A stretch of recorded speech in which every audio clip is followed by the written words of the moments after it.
創業一定要有4個頂級思維，特別係第4個，你一定要知道。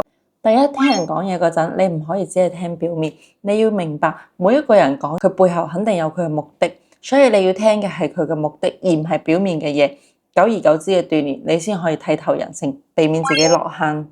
第二，就要學識做減法。如果你了解8:2法則嘅話，其實你會明白20%其實可以影響80%嘅結果，所以你要 focus 喺20%裏面，咁樣佢先至可以幫你喺你嘅行業裏面持續咁去賺錢。創業一定要有勇氣同魄力，你又驚呢樣又驚嗰樣，唔敢露面又唔敢拍 video。唉，而家係咩年代啊？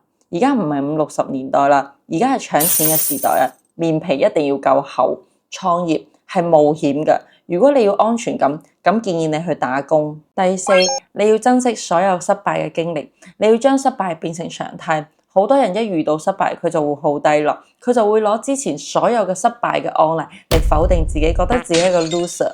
其實失敗係一個好正常嘅事，你要將你所有失敗嘅經歷變成經驗，不斷反思，用喺下一次上面，大大提高你嘅成功率。喺呢個世界上，真正成功嘅人肯定失敗過無數次，但係佢哋有個優點就係從嚟冇被失敗打敗過。